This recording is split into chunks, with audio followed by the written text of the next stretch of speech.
अचानक उद्धव ठाकरे को 3 बड़े झटके मिल चुके हैं और यह 3 बड़े झटके क्या हैं वो आपको बताएंगे। और उस झटके से संजय राउत जमीन पे सांप की तरह लौटने लगे। उनकी हरकत, उनकी बयानबाजी ऐसी कि मानो लग रहा हो कि संजय राउत के सिर के ऊपर से पानी जा रहा हो और अब वो बौखलाहट में आकर के कुछ गलत कदम न उठा ले।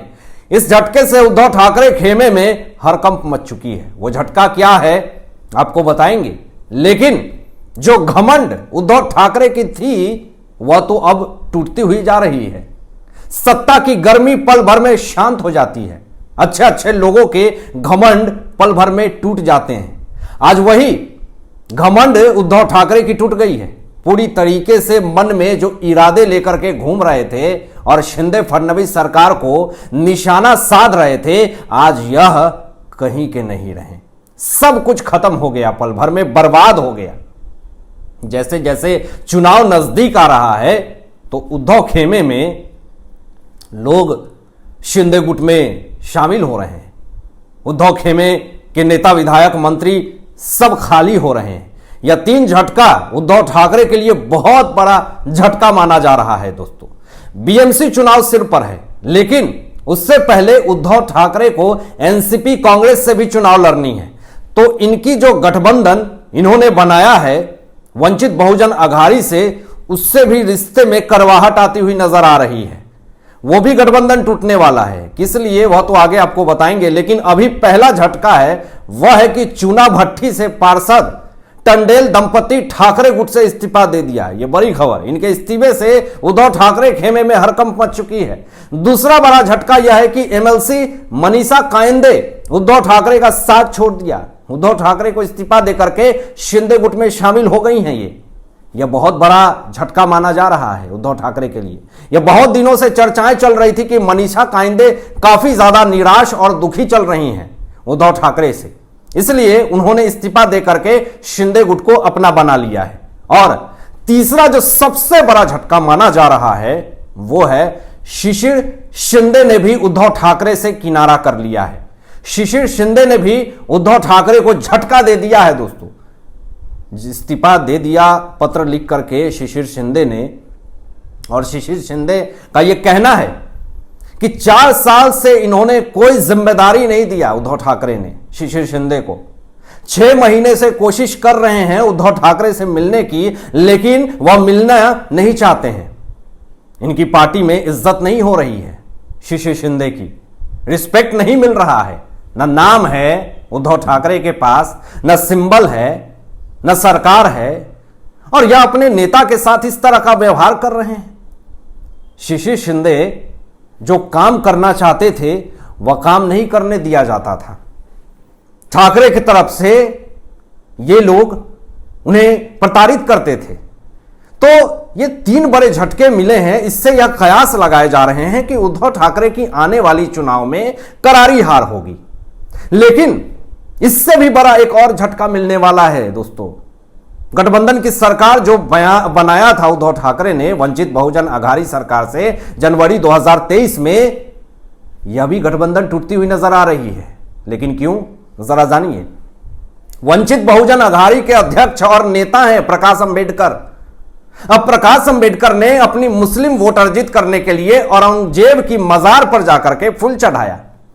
वही औरंगजेब 50 वर्ष तक शासन किया, जिन्होंने छत्रपति शिवाजी को परेशान किया, संभाजी महाराज को मारा, और वहां पर प्रकाश अंबेडकर सिर झुका करके औरंगजेब के पास मजार पर जाकर के फूल चढ़ा रहे हैं।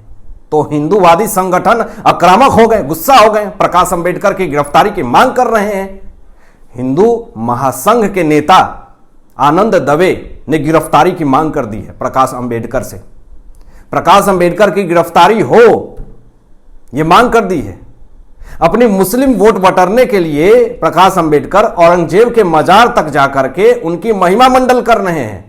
तो यहां पर हिंदूवादी संगठन ने साफ तौर पर कहा कि अब उद्धव ठाकरे खुद को हिंदूवादी कहते हैं, हिंदुत्व विचारधारा की बातें करते हैं, बाला साहेब ठाकरे के विचारों की बात करते हैं। तो आज उनके गठबंधन के प्रकाश अंबेडकर औरंगजेब के मजार पर फूल क्यों चढ़ा रहे हैं, बताइए।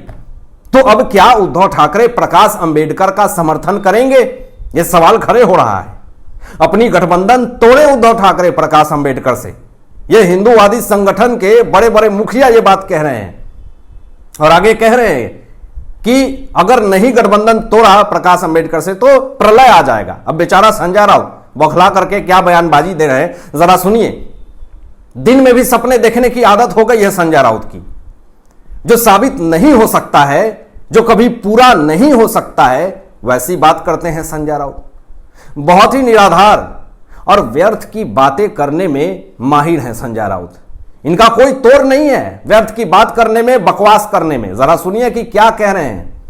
उद्धव को झटका मिलने से तनाव में आ गए हैं संजय राउत, बौखलाने लगे हैं। संजय राउत कहते हैं अगर हमारी सरकार सत्ता में आती है तो 24 घंटे के भीतर मोदी, अमित शाह, देवेंद्र फडणवीस शिवसेना में शामिल हो जाएंगे। लेकिन यह बात क्यों नहीं मानते हैं आप संजय राउत जी कि आपकी सत्ता कभी आ ही नहीं सकती है? क्योंकि आपके सारे बड़े बड़े विधायक, नेता, पार्षद सब उठ करके शिंदे और फडणवीस सरकार में जा रहे हैं।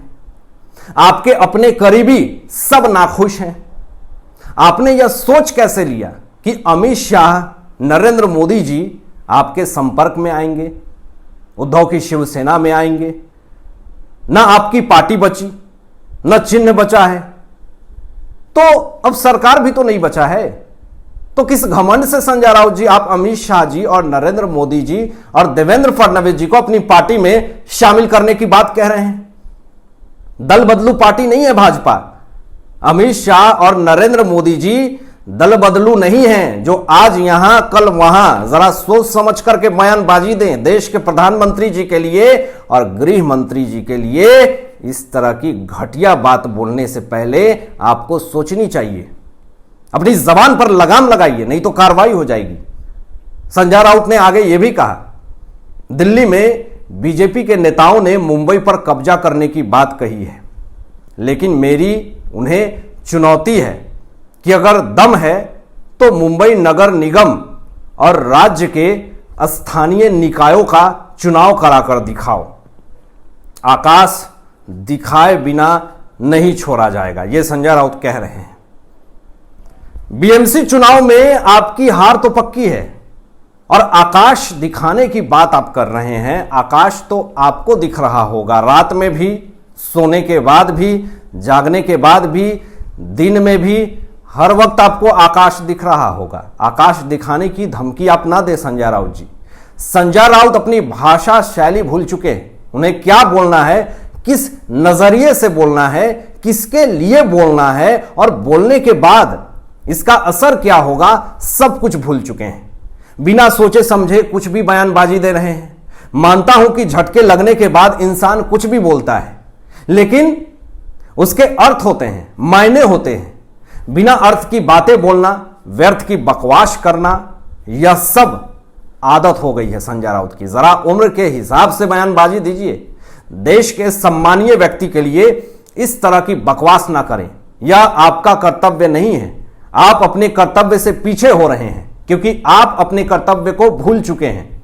अपने कर्तव्य को याद करें कि आपका कर्तव्य क्या है जनता के लिए। जब समय था तो आप अपने कर्तव्य को पूरा नहीं कर पाए, और जब आज आपके हाथ से सब कुछ चला गया तो आपको अपना कर्तव्य याद आ रहा है, आपको अपना कर्तव्य दिख रहा है, और जो अपने कर्तव्य को निभा रहा है आप उसके खिलाफ जहर उगल रहे हैं। शर्म कीजिए।